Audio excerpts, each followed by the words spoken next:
As much as it pains me, this video was sent to me about 8 times inside of my email. And so I had to determine A, whether I was going to react to it, or B, if I was going to react to it on the Anton Daniels channel or the Millionaire Morning Show channel. Now, considering that this is related to politics and not related to just being blackety black itself, but they're trying to converge on the two, I decided that, hey, we're going to give it a shot. We're going to be objective. We want to see what Dr. Umar Johnson is saying. Shout out to the Art of Dialogue. Shout out to Art. Credit to him. Make sure you go and check out that platform if you want to look for some dope interviews. Hit a like for the algorithm. Subscribe to the channel. I'm going to be reading super chats throughout the show. Let's see what Dr. Umar Johnson has to say. All right. How do you feel about her? Because I know you made a comment earlier saying that she don't claim her black side. House niggas, just like Barack Obama, they do what they need to do to stay close to the white power structure. She made a career locking up black people. This is the same woman who went on international television, Art, let me remind you, about a year or two ago and said America is not a racist country. You want me to go vote for a so-called black woman who went on international television and told the world that America is not a racist country? She spit in the face of the family of Trayvon Martin. She spit in the face of the family of Breonna Taylor. She spit in the face of the family of Michael Brown, Alton Sterling, Philando Castile, Amir Locke, Dante. We can go on and on. Tamir Rice, all the Africans murdered by police, which are state-sanctioned executions. Let us be clear. The police are agents of the state. When the police kills a black person, that is a state-sponsored execution. And in response to all this racism, the execution of George Floyd, this part-time black woman says America is not racist. And when I say part-time, Art, I'm not poking fun at her because she's being mixed race. I want to be clear. I'm poking fun at her because she can rarely be found speaking up for black people. My issue ain't her being mixed race. Nobody's responsible for how they come into this world. My issue with her is not identifying with her people. I remember another interview I saw with Kamala Harris, Art, and she said, somebody asked her, what are y'all going to do for black people? And she said, we can't pass laws just for black people. She said this, we can't do things just for black. Well, Kamala Harris, can I ask you a question, Madam Vice President? If the Democratic Party can't do anything just for black people, why did y'all pass a law only for Asians? Why did y'all pass a law only for Native Americans? Why did y'all pass a law only for transgenders? Why did y'all pass a law only for LGBTQs? Why did y'all pass a law only for immigrants? If you can't do anything just for black people, this is what she said. It came out of her mouth. If you can't do anything just for black people, how was it possible for you and President Biden to do all these other things for specific ethnic groups in this country from whose benefit no other group can take anything? Listen. As much as it pains me, and it doesn't mean that I actually agree with the idea that any of these groups should have special treatment. We should not be doing things just for immigrants. We should not be passing laws just for Asian people, the hate crime bill. We should not be passing things just for Indian people. We should not be passing laws to benefit the alphabet community. As much as it pains me, and I have to be objective, and you know, I am not a fan of Umar Johnson. However, he is a popular culture figure. I like to label him as a content creator. He's a content creator in my mind, not a voice for black people, but the platform by which he stands on is the blackety black agenda, which I don't personally agree with. I want to preface my conversation by saying that I am not a fan of Umar Johnson, the person.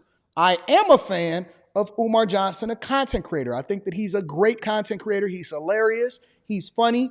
But I think that he's been finessing black women in the black community for this school for a long time. That has nothing to do with this conversation. So I have to remove that part of the conversation in order to make an objective reaction to this video of what he's saying, okay? I also am going to preface what I'm saying by saying that I do not agree with the agenda of separation in any capacity whatsoever. However, he is 100 on this point in particular. He is 100% accurate. And the reason that he's accurate is that you can't then justify doing it for everybody else and then saying, but I'm going to completely ignore you, while at the same time advocating for and seeking the support of the very ones that can get you elected into the White House. He's 100% correct. You cannot say, okay, we're going to do all of this for everybody else, but we need your support more than anybody, and then we're going to completely ignore you, because I believe that if you're going to pass a law, you have to pass a law that's in the best interest of all Americans, and then let the chips fall where they may. Some people are going to take advantage of it. Some people are not going to take advantage of it. But we are Americans first. We are supposed to be a country, and we are governed by the very legislators that create the laws that benefit you, and it's not supposed to be separate. It's supposed to be equal. It's not supposed to be separate as far as the laws that are passed. It is supposed to give you an opportunity. We are all supposed to have the same opportunities, and what you do with it is on you. And you cannot separate it and then say, well, we're going to do all of this for the alphabet community, and we're going to make sure that y'all taken care of and y'all taken care of. But at the same time, we need y'all support, but we already know we're going to have y'all support because we got identity politics, and all you want is to see a representation of what you are inside of the White House. And we did that with Obama, but we didn't really get nothing out of it because he never promised y'all anything in the first place.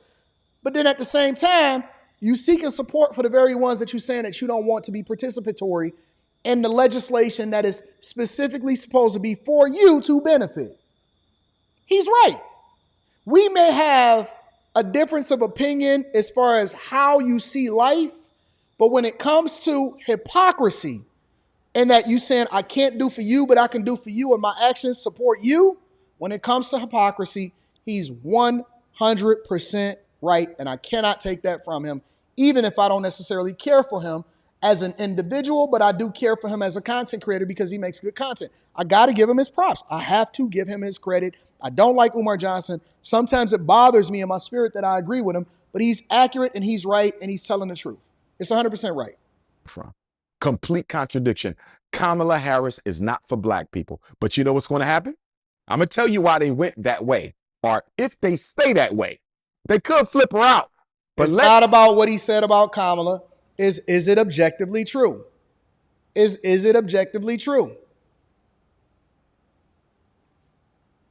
Say for the sake of conversation, because Joe Biden did pass her his nomination, even though it's not his decision. She has his support, but the party got to choose her in Chicago. But let's say Kamala Harris gets the Democratic Party nomination in Chicago the week of my birthday, August 19th, I believe the DNC begins, or the 17th.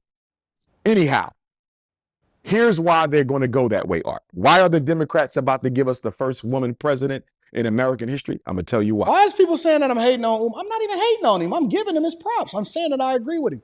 Hey, listen, get off your, look. Take your panties out your bunch. Put your panties down, big dog. Drop your nutsack and man up. Man up. Guess what? Somebody can have a difference of opinion from somebody without hating on them. I'm not talking about his family. I'm not talking about whether or not his hair is the way it is. I'm not going back and forth about whether or not I think that he got that African bracelet on that's really a female bracelet. I'm not talking about any of that. I'm talking about what he's talking about, and that's the reason why I preface this, to let you know that it is an objective take, and it has nothing to do with whether or not I like Umar Johnson or not. Is he telling the truth, or is he not telling the truth about this particular subject that he was asked? He is absolutely right. He's right about the hypocrisy aspect of it, even if we disagree on the basic principles of what make it right, and what doesn't make it right. He's right. In 2022, there were 10 million more women registered to vote than men in America. Now I'm talking everybody, Art, black, white, red, yellow, brown, gay, straight, everybody. There were 10 million more registered to vote than men, even though there's only about 3 more million women than men in this country. Population-wise, there's not a great gender disparity. You only see that when you come to the black community for reasons of extermination, incarceration. Listen to this person. This is the same person that we talk about this all the time. This is the prototype person that they depended on in order to be able to get her in the White House. She didn't say why she would vote for Kamala. They don't have a reason. She doesn't have a leg to stand on. She's trash. They say the same thing. It's a talking point. It's programming. It's the reason why we have these conversations on a regular basis. I would never vote for Trump, and I'm a married mother of two. I don't care. Do I look like I care about your kids and whether or not what your relationship status is? Did I ask anybody what their relationship status is? Because this is not a relationship type of conversation. Is this the Anton Daniels channel or is this the Millionaire Morning Show? Did I ask anybody in the chat what their relationship status is or how many kids they got? What makes you think that that qualifies you in this conversation or that your vote is any more meaningful than anybody else's just because you're a married mother or two? I don't care. Nobody cares. Each vote is individual. Unless you filling out your husband's absentee ballot and you taking over, then that's a whole nother conversation. You never said why you would vote for Kamala, and this is the thing that all of these liberal, silly women say all the time.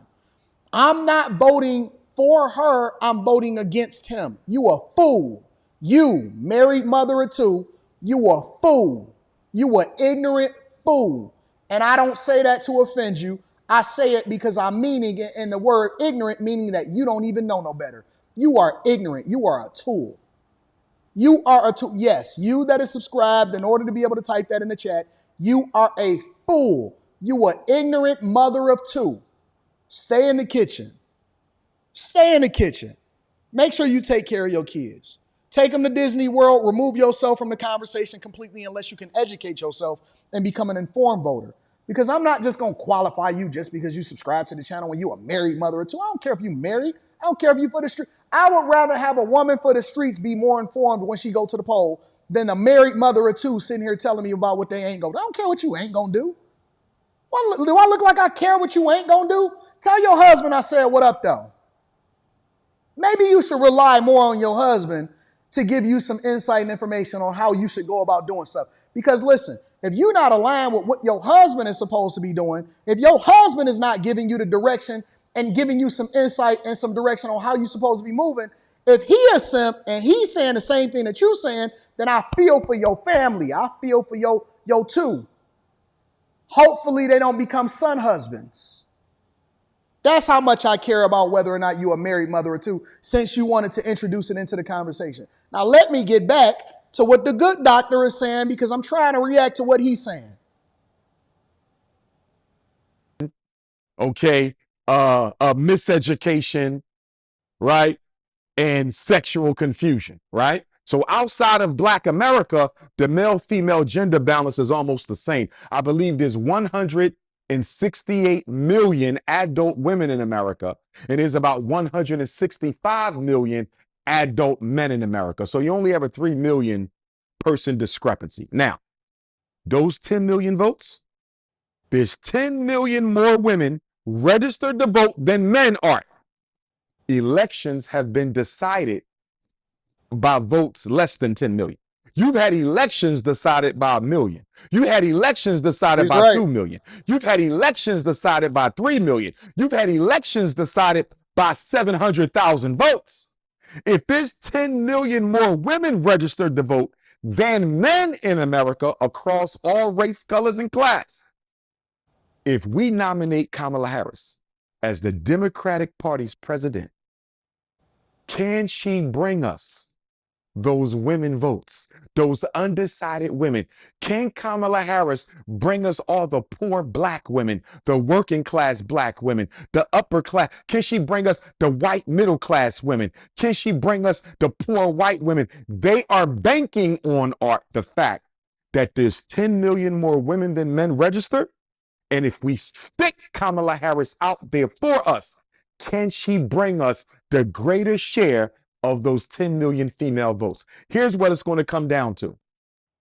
Do white women prefer a woman of color or a white man? He's 100% correct. I cannot listen. The president's this national president's race and the raising money and the advertising and the mobilizing and the campaigns and stuff, whether we like it or not, it's just as much marketing as it is whether or not you can do the job. It's much more about speaking to you. We see it. Listen, that crazy woman that was just in the chat that said, I would never vote for Trump. They banking on you to do that. Because guess what? You had a better 4 years in 2016 through 2020 than you was 2020 through 2024. They did the same thing with Obama. They did the same thing when we had the wars, and they were saying that it was weapons of mass destruction over there in Saudi and wherever it was that they was in, where Saddam Hussein was. They banking on you to be easily finessed by the marketing instead of actually doing your own research and becoming an informed voter. They banking on it.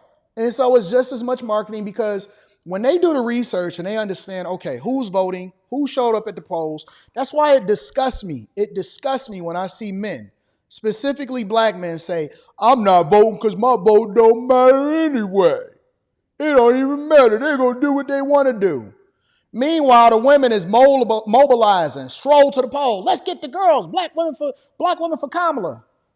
They mobilize it. And so they're going to determine what your future is for you. And then you're going to sit here on the internet complaining to me, talking about feminism is ruining and they just breaking up the black family. They're breaking up the family.